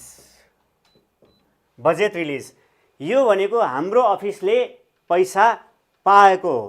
त्यसैले यो के हो भन्दाखेरि अब एकचोटि यो दोस्रो रुल अन्तर्गत यो एकचोटि हेरौँ। लायबिलिटी, क्यापिटल र इन्कम यो चाहिँ घट्यो भने डेबिट, बढ्यो भने क्रेडिट। अब यो बजेट रिलिज भनेको के हो त भन्दाखेरि हाम्रो अफिसको आम्दानी हो, इन्कम। इन्कम बढ्यो भने क्रेडिट हुने, इन्कम बढ्यो भने क्रेडिट हुने भएको हुनाले बजेट रिलिज हाम्रो अफिसले प्राप्त गरेको, त्यसैले क्रेडिट भयो। अब एकचोटि यसलाई हामीले सल्ल एकचोटि यो हेरौँ।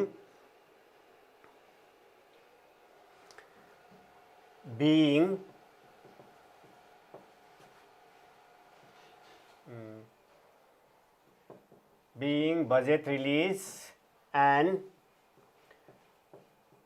bank order received।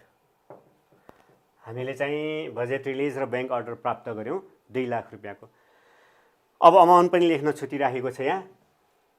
Bank order 2 lakh रुपैयाँको पाएको, बजेट रिलिज 2 लाख रुपैयाँ। जति गत महिनामा खर्च भएको थियो त्यति नै पाएको हुनाले यो 2 लाख एकदम सजिलो भयो यसमा।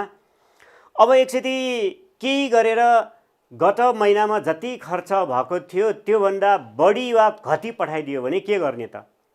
अब एकचोटि यसमा ट्रान्ज्याक्सन एकचोटि यस्तो आयो भने के गर्ने भनेर फेरि एकचोटि हेरौँ। यता हेरौँ, यो त 2 लाख भयो। अब यदि हामीले चाहिँ 2,50,000 मागेको, लास्ट इयर 2,50,000 खर्च भएको, तर 2 लाख मात्रै पठाइदियो भने के गर्ने त भन्ने एउटा म तपाईलाई जानकारी गराउन चाहन्छु। यही फर्मेट मात्र सम्झिराखौँ। प्रायः इक्जामको हिसाबले त यति नै आउँछ, तर बढी वा घटी आयो भने पनि त्यति टेन्सन चाहिँ मान्नु पर्दैन। ट्रान्ज्याक्सन यसैलाई ध्यान दिइराख्दाखेरि पनि हुन्छ। अब यसमा के भयो भन्दाखेरि बजेट रिलिज चाहिँ 2,50,000 रुपैयाँ हामीले पाउनु पर्ने थियो।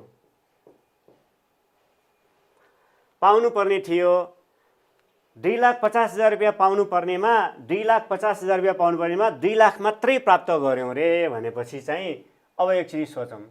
उहाँहरूले बैंकमा 2 लाख मात्रै राखिदियो। 2,50,000 रुपैयाँ लास्ट मन्थमा खर्च भएको, 2,50,000 आउनु पर्ने थियो, तर 2 लाख रुपैयाँ मात्र उहाँहरूले हाम्रो बैंकमा जम्मा गरिदिनु भयो भने के गर्ने भन्दाखेरि 50,000 रुपैयाँ त ब्यालेन्स भएन। Okay, according to the double entry bookkeeping system, the debit amount should be equals to the credit amount. Debit amount र credit amount पुरा बराबर हुनुपर्छ। त्यसैले बराबर बनाउनलाई के गर्ने त? यहाँ के अमाउन्ट त थप्नु पर्यो। अब यसलाई x मानिराखौँ। त्यो कहाँबाट प्रयोग गर्ने त भन्दाखेरि अब चाहिँ रिभल्भिङ फन्डबाट प्रयोग गर्ने। कति रुपैयाँ प्रयोग गर्नु पर्यो भन्दाखेरि 50,000 रुपैयाँ प्रयोग गर्नु पर्यो। अब यसरी रिभल्भिङ फन्ड 50,000 थपिसकेपछि अब चाहिँ के हुन्छ, डेबिट अमाउन्ट र क्रेडिट अमाउन्ट इक्वल भयो। अब यसरी 2,50,000 मागेको बेलामा 2 लाख पठाइदियो भने यसरी ट्रान्ज्याक्सन मिलाउनु पर्ने भयो। अब त्यसपछि अझै फेरि अर्को आउन सक्छ ट्रान्ज्याक्सन। एकछिन तपाईँहरूले एकछिन हेरौँ, म देखाउँछु। अब हामीले 1,90,000 मात्र मागेको, गत महिना चाहिँ 1,90,000 मात्र खर्च भएको अवस्थामा 1,90,000 मात्रै माग्न सक्छौँ, तर उहाँहरूले 2 लाख पठाइदिनु भयो भने अब हामीले मागेको भन्दा 10,000 कसरी बढी पठाइदियो, पक्कै पनि पहिला नपुगेको चिज अहिले पठाइदियो भनेर मान्नुपर्ने हुन्छ र रिभल्भिङ फन्डबाटै यसको हामी प्रयोग गर्छौँ। त्यसैले अब यस्तो भयो भने के गर्ने त भनेर हामीले यसैलाई नै एकचोटि हामी फोकस गरौँ। Bank order 2 lakh rupees, bank order चाहिँ 2 लाख रुपियाँ छ भनेपछि बैंक अर्डरको अमाउन्ट चाहिँ नेपाल राष्ट्र ब्याङ्कमा लेख्ने हो 2 लाख रुपैयाँ। अब त्यसपछि बजेट रिलिज अर्डर चाहिँ 1,90,000 मात्रै आयो। अब ब्यालेन्स कतातिर पुगेन भनेर एकचोटि नजर लगाऊँ। नजर लगाउँदाखेरि अब यहाँनिर एक्स भनेर सोचौँ के हो त भन्दाखेरि अब फेरि हामी यसलाई चाहिँ रिभल्भिङ फन्डबाटै यो पैसा चाहिँ चलाउँछौँ।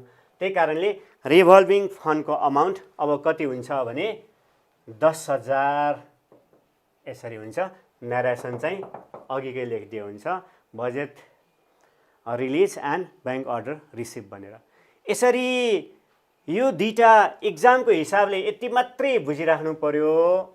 यदि अमाउन्ट इक्वल छ भने त कुरै सकिगयो, अमाउन्ट इक्वल छैन भने जुनतिर नपुगेको हो सिम्पली हामीले चाहिँ रिभल्भिङ फन्ड राखेर ब्यालेन्स इक्वल गर्ने भनेर सानो यसरी सोचिराख्दाखेरि के हुन्छ भने तपाईँहरूलाई चाहिँ बुझ्नलाई सजिलो हुन्छ। अब बजेट रिलिजको प्रश्न यति हो। अब हामी तेस्रो प्रश्नतिर जाऊँ। तेस्रो प्रश्न चाहिँ एक्सपेन्डिचरसँग सम्बन्धित छ। अब एक्सपेन्डिचर आयो भने के गर्ने त? अब एक्सपेन्डिचर आयो भने के गर्ने? एक्सपेन्डिचर आयो भने त झन् सजिलो भयो। अब एक्सपेन्डिचर चाहिँ श्रावण 3 गते रहेछ, त्यही कारणले श्रावण 3 गते एकचोटि हेरौँ। अब एक्सपेन्डिचर आयो भने के गर्ने? अब एकचोटि एक्सपेन्डिचरको क्वेसन एकचोटि हेरौँ। एक्सपेन्डिचरको क्वेसन एकचोटि हेरौँ। Purchase computer of ₹60,000 and paid through the cheque number 1। 60,000 रुपियाँ चाहिँ कम्प्युटर, 60,000 रुपियाँको कम्प्युटर किनिएको रहेछ। अब एकचोटि हेरौँ 60,000 को कम्प्युटर किन्दाखेरि के हुन्छ भने डेबिट हामीले कम्प्युटर किनेर ल्यायौँ, त्यसैले एक्सपेन्डिचर भएको हुनाले बजेट एक्सपेन्डिचर वा बजेट खर्च भनेर राख्नुपर्छ। बजेट खर्च शीर्षक के हो त? कम्प्युटर कहाँ पर्छ भनेर हामीले त्यो क्लासिफिकेसन अफ एक्सपेन्डिचर खर्चको वर्गीकरणमा हेर्दै जाँदाखेरि कम्प्युटर चाहिँ मेसिनरी एन्ड इक्विपमेन्टमा पर्छ। मेसिनरी एन्ड इक्विपमेन्टमा पर्छ। यसलाई फुल लेख्यौँ, यहाँ ठाउँ नभएकोले मैले सानो लेखेँ। अब डेबिट त मेसिनरी एन्ड इक्विपमेन्ट भयो। त्यसपछि अब हामीले सामान कम्प्युटर किनेको 60,000 त बैंकबाट भुक्तानी गर्ने हो, चेकबाट। त्यसैले बैंकमा अब हाम्रो ब्यालेन्स कम हुन्छ। कम्प्युटर किन्दा 60,000, बैंकमा ब्यालेन्स कम भयो।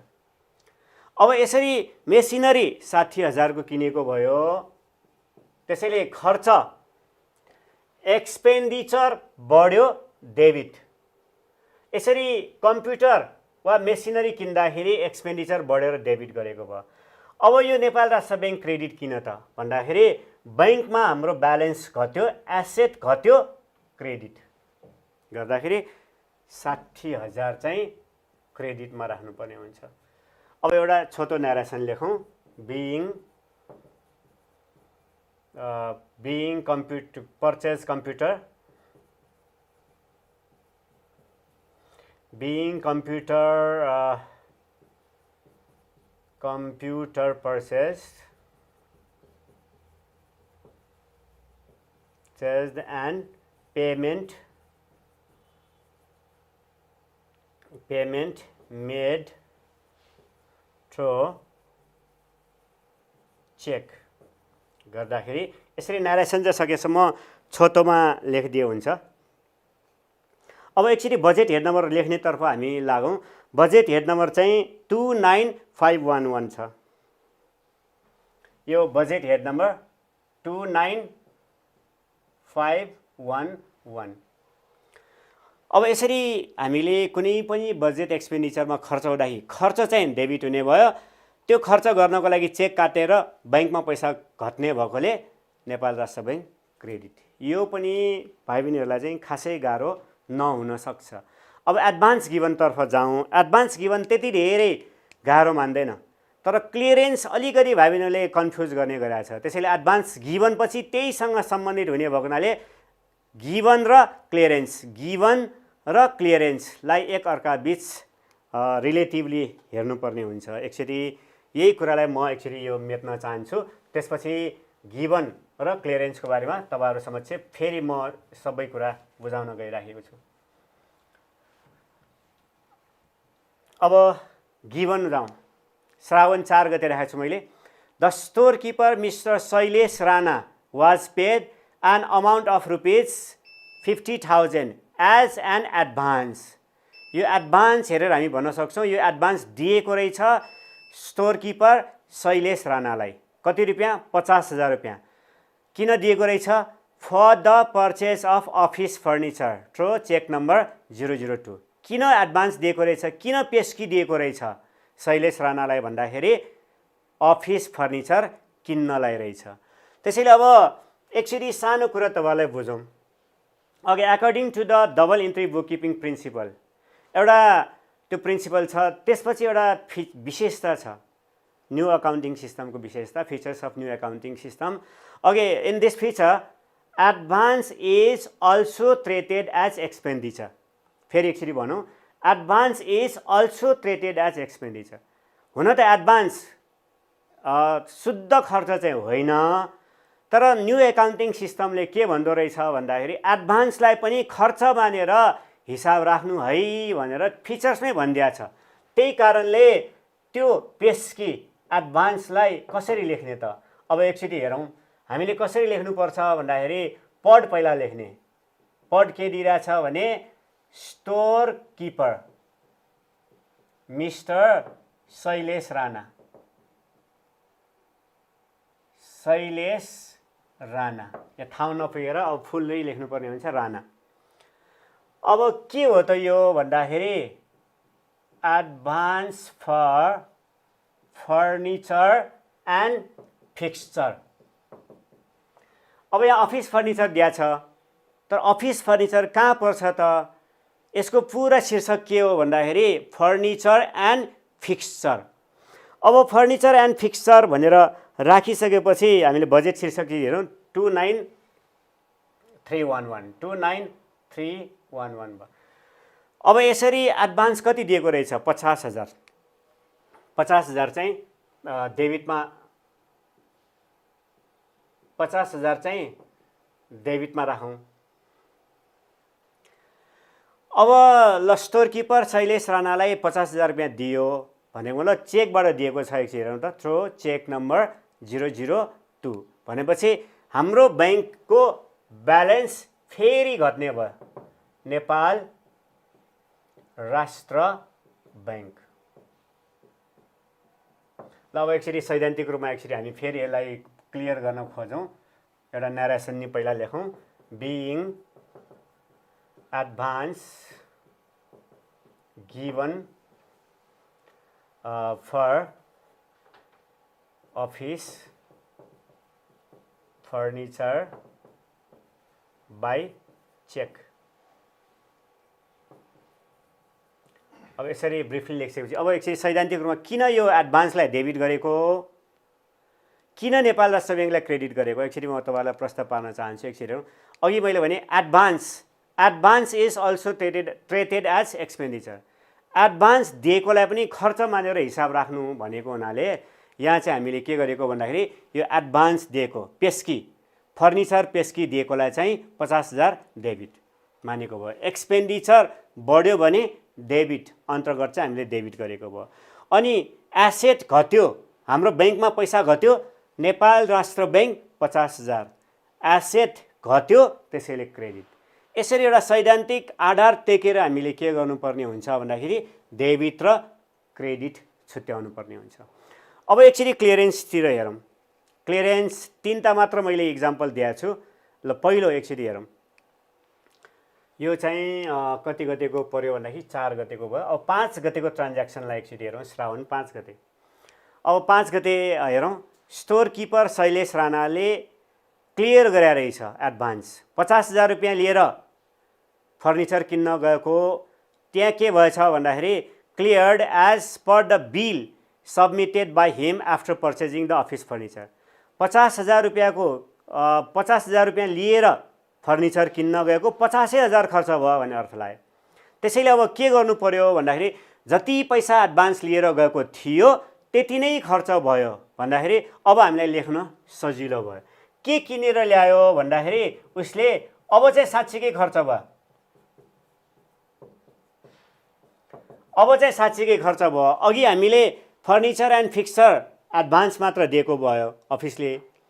अब किनेरै ल्यायो। कति रुपियाँको किनेर ल्यायो भन्दाखेरि 85,000 रुपियाँको किनेर ल्याएको रहेछ के। 85,000 रुपियाँको किनेर ल्याएको रहेछ। बजेट हेड पनि त्यत्तिकै भयो। 50,000 रुपियाँको उसले किनेर ल्यायो। अब हामीले के गर्नुपर्ने हुन्छ भन्दाखेरि पेस्की फरछोट गर्नुपर्ने हुन्छ। एडभान्स क्लियरेन्स गर्नुपर्ने हुन्छ। गिभनलाई डेबिट गरिसकेका हुन्छ। 50,000 रुपियाँ लिएर ऊ सामान किन्न गयो। 85,000 रुपियाँको सामान किनेर ल्याएको हुनाले अब स्टोर किपरको चाहिँ स्टोर किपर शैलेश राणाको पेस्की फरछोट भयो। अब उसले के छ भन्दाखेरि अघि 50,000 रुपियाँ उसलाई दिएको दायित्व सृजना भएको थियो। अब चाहिँ क्लियर गरिसकेका छ। त्यसैले पद लेख्ने store keeper mister Shailesh Rana clearance of advance for furniture and fixture गरेर 85,000 रुपियाँ क्रेडिट गरिसकेपछि अब उसको हिसाब क्लियर भयो। 50,000 रुपियाँ एडभान्स लिएर फर्निचर किन्न गएको थियो। किनेर ल्यायो। खर्च नै भयो 50,000 हुन्छ। उसको हिसाब एडभान्स लिएर गएको डेबिट थियो। यहाँ अब क्रेडिट गरिसकेपछि हिसाब क्लियर भयो। नरेसन एकचोटि लेखौँ। Being advance of office furniture cleared. यसरी छोटोमा मात्र लेख्दाखेरि पनि सजिलो नै हुन्छ। अब एकचोटि म तपाईहरुलाई अर्को कन्डिसनहरूको बारेमा पनि एकचोटि तपाईहरुलाई जानकारी गराउँछु।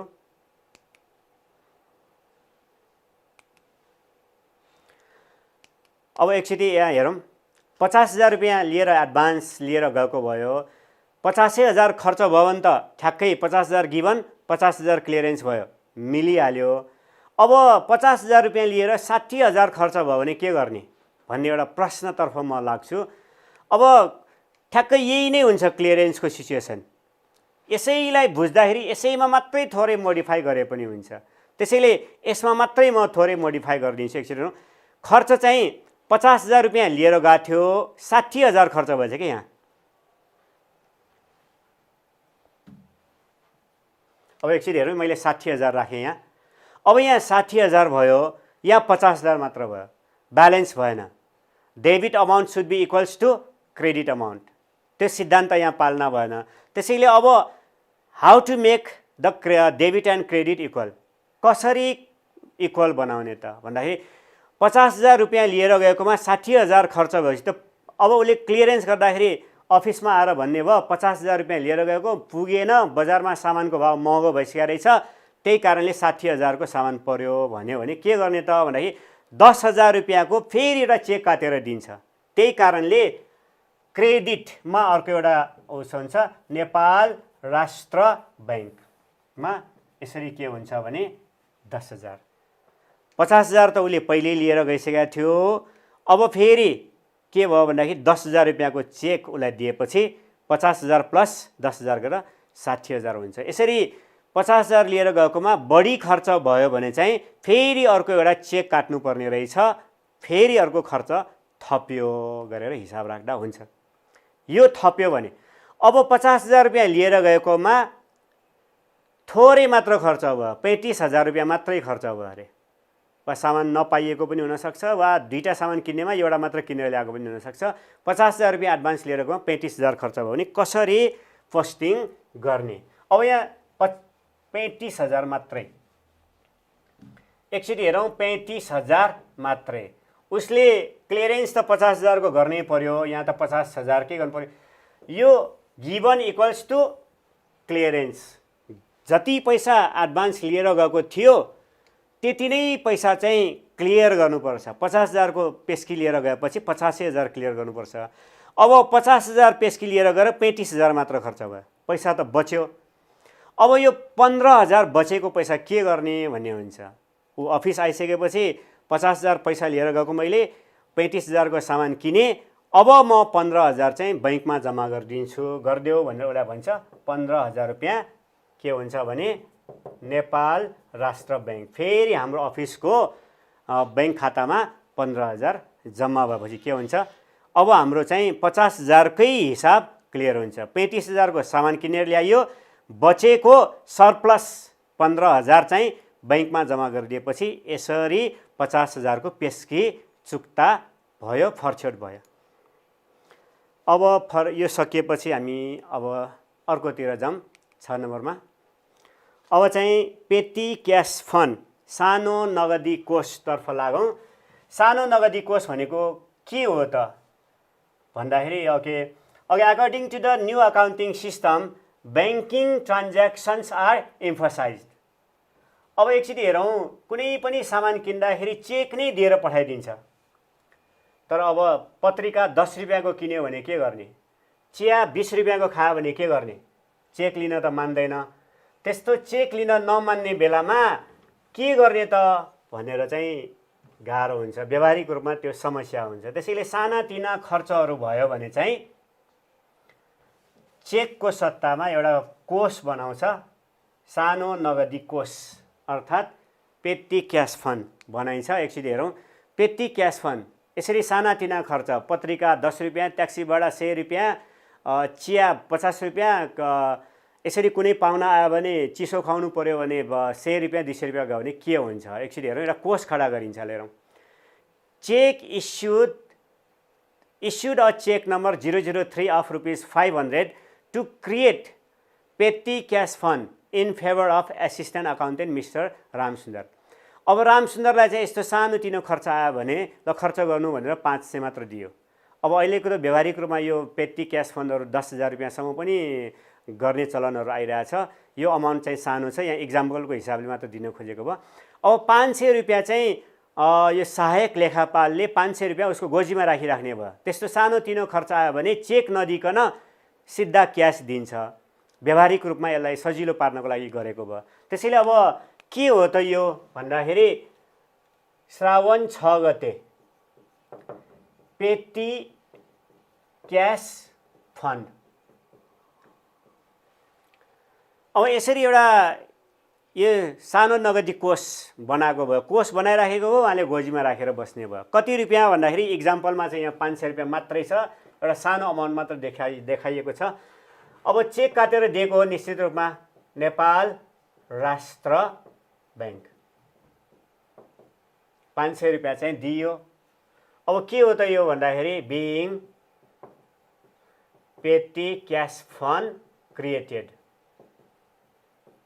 अब यहाँ दुईटा ल्याङ्ग्वेज प्रयोग हुनसक्छ, पेटी क्यास फन्ड इस्टाब्लिस्ड पनि हुनसक्छ, पेटी क्यास फन्ड क्रिएटेड भनेर पनि आउन सक्छ। दुईटा शब्द चाहिँ प्रयोग हुने गरेको छ।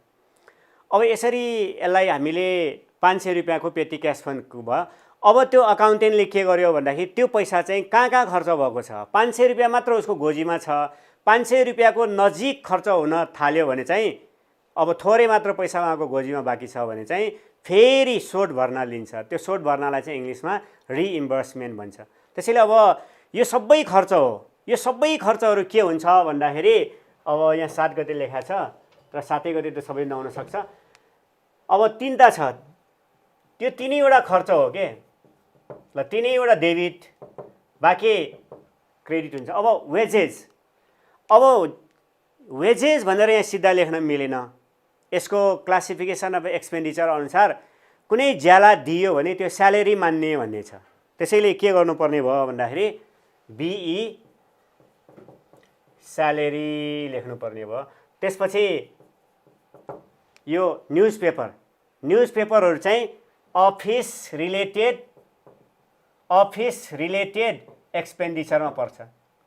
त्यसैले अब अफिस रिलेटेड एक्सपेन्डिचरमा चाहिँ कति रुपियाँ भन्दाखेरि 100 रुपियाँ, यो चाहिँ 200 रुपियाँ, यो चाहिँ 150 रुपियाँ चाहिँ केमा पर्यो भन्दाखेरि टी एन्ड कफी।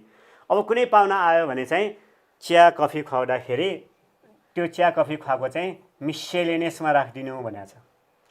अब यसरी यो तीनैवटाको बजेट हेड नम्बर एकचोटि हामी लेखौँ।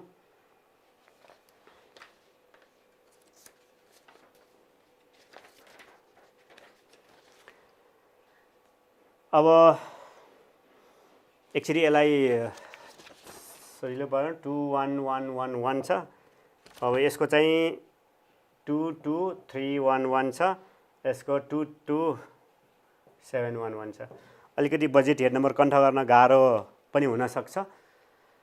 अब यसरी यो 450 रुपियाँ फेरि चेक काट्छ, फेरि चेक काटेर नेपाल राष्ट्र ब्याङ्क मार्फत फेरि 450 रुपियाँ चाहिँ फेरि चेक काट्छ।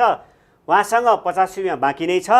फेरि 450 रुपियाँ पाएपछि उहाँको गोजीमा फेरि 500 नै रुपियाँ भयो। त्यसैले अब यसलाई के भनौँ भन्दाखेरि पेटी एक्सपेन्सेस रिइम्बर्स्ड। सोट भर्ना 450 रुपियाँ प्राप्त भयो। अब यसरी पेटी एक्सपेन्सेस दिनु भयो। अब हामी अन्ततिर गइरहेछौँ स्यालेरी डिस्ट्रिब्युसन। अब स्यालेरी डिस्ट्रिब्युसन यदि तलब बाँडेको बेलामा कसरी जर्नल भाउचरमा पोस्टिङ गर्ने त? तलब बाँडेको बेलामा कसरी भन्दाखेरि विशेष त तलब बाँड्ने बेलामा दुई किसिमको ट्रान्ज्याक्सन हामी पाउँछौँ। कसरी गर्ने त? अब एउटा तलब बाँड्ने बेलामा के हुन्छ भनेर एकचोटि तलब बाँड्दाखेरि दुईटा कन्डिसन आउँछ डिस्ट्रिब्युसन अफ स्यालेरी। कुनै क्वेसनमा चाहिँ टोटल स्यालेरी दिएको हुन्छ, जस्तै यहाँ 2 लाख रुपियाँ दिइरहेछ। अब कुनै क्वेसनमा चाहिँ के हुन्छ भने यो 1,70,000 यहाँ दिएको छ, यो चाहिँ टोटल स्यालेरी होइन के, यो चाहिँ चेक अमाउन्ट भयो। त्यसैले चेकको अमाउन्ट दियो भने कसरी पोस्टिङ गर्ने, त्यसपछि टोटल स्यालेरी दियो भने कसरी पोस्टिङ गर्ने। अब यो एउटा चाहिँ एउटै उसमा यो सिकाउन सकिन्छ। यो चाहिँ प्रायः जसो चाहिँ महिनाको लास्टतिर हुन्छ घटेहरू। डेबिटमा चाहिँ स्यालेरी दिने भएको हुनाले स्यालेरी भयो, यो खर्च भयो, एक्सपेन्डिचर बढ्यो, डेबिट। अब बजेट हेड नम्बर यसको चाहिँ 21111 छ। अब यहाँ एकचोटि क्वेसन एकचोटि राम्रोसँग बुझौँ पहिला। Out of total salary 2 lakh rupees for the month of Shravan rupees 20,000 was deducted as provident fund. सञ्चय कोषमा चाहिँ 20,000 हाल्यो। त्यसपछि rupees 10,000 was deducted for income tax. आयकरको लागि चाहिँ 10,000 रुपियाँ काटेर ब्यालेन्स बाँकी अमाउन्ट चाहिँ चेक नम्बर 005बाट स्यालेरी डिस्ट्रिब्युसन भयो, तलब वितरण भयो भनेको छ। अब टोटल स्यालेरी दिएको छ, त्यही कारणले हामीले यहाँ के छ, यो 2 लाख रुपियाँ, यो 2 लाख रुपियाँ चाहिँ यहाँ 2 लाख रुपियाँ डेबिट साइडमा राखिहालौँ।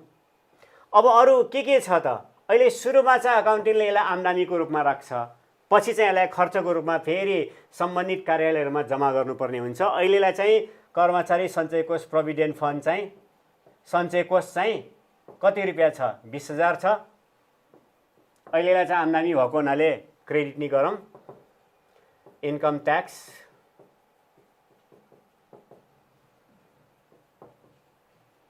अब यो एकचोटि सैद्धान्तिक आधार एकचोटि खोजौँ है। त्योभन्दा अगाडि अब एकचोटि बाँकी ब्यालेन्स चाहिँ नेपाल राष्ट्र ब्याङ्कबाट दिने भनेको हुनाले बाँकी कति हो अहिलेलाई चाहिँ एक्स नि एजम्सन गरौँ। अब एकचोटि स्यालेरी किन यसलाई डेबिट गर्यो? एक्सपेन्सेस बढ्यो, debit. Provident fund 20,000, income tax 10,000लाई किन क्रेडिट गर्यो? अकाउन्टेन्टले सुरुमा चाहिँ आम्दानीको रूपमा यसलाई ट्रेड गर्नुपर्ने हुन्छ, पछि सम्बन्धित अफिसहरूमा जम्मा गर्न जाँदाखेरि चाहिँ यसलाई खर्चको रूपमा ट्रेड गर्नुपर्ने हुन्छ। अहिलेलाई चाहिँ यो आम्दानीको रूपमा ट्रेड गर्ने, यहाँ चाहिँ इन्कम बढ्यो भने क्रेडिटको रूपमा अहिलेलाई इनिसियली ट्रेड गर्ने, पछि जुन दिन उहाँ सम्बन्धित अफिसमा जानुहुन्छ र त्यो पैसा अर्को चेक काटेर जम्मा गर्नुहुन्छ त्यो बेला चाहिँ यो खर्चको रूपमा गएपछि यसरी हिसाब मिलान गरिन्छ।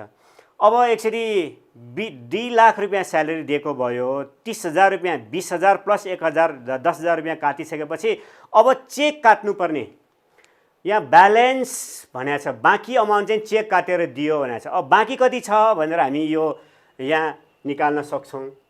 अब 30,000 भयो, 2 लाखमा 30,000 गएपछि 1,70,000। यसरी बाँकी अमाउन्ट चाहिँ चेक काटेर दियो भनेको छ।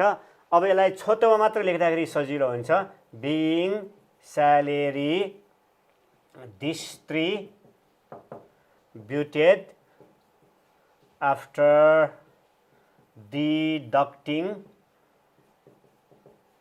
डिडक्सन्स। अब दुईटा डिडक्सन भएको छ, 20,000 र 10,000, बाँकी 1,70,000 को चेक काटिएर तलब वितरण गरियो। यो एउटा केस भयो। यो एउटा चाहिँ टोटल स्यालेरी 2 लाख दिएको बेलामा यसरी पोस्टिङ गर्ने भयो, 2 लाख रुपियाँ, यहाँ 2 लाख रुपियाँ, 2 लाख रुपियाँ यसरी पोस्टिङ गर्ने भयो। टोटल स्यालेरी यहाँ छ, यही कुरा हामीले यहाँ पनि राख्यौँ, टोटल स्यालेरी। अब टोटल स्यालेरी नदिकन चेकको अमाउन्ट दिए बेलामा के हुन्छ एकचोटि यो हेरौँ। यो हाम्रो फाइनल हो।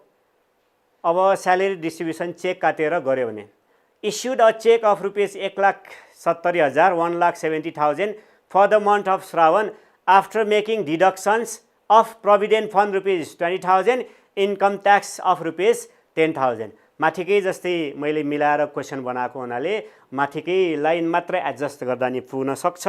अब हामीले के बुझौँ त, यो टोटल स्यालेरी दिएन, माथि चाहिँ टोटल स्यालेरी 2 लाख दियो, तल चाहिँ चेकको अमाउन्ट दियो के, यहाँ 1,70,000 क्वेसनमै दिया छ, 10,000 इन्कम ट्याक्स पनि क्वेसनमै दिया छ, प्रोभिडेन्ट फन्ड 10,000, सञ्चय कोष, आयकर र नेपाल बैंक लिमिटेड, नेपाल राष्ट्र बैंक, यो तीनैवटा दिया छ। टोटल अमाउन्ट चाहिँ दिएन भनेपछि टु बी फाइन्ड आउट, यो कति हो, एक्सको भ्यालु कति हो भनेर पत्ता लगाउनु पर्ने हुन्छ।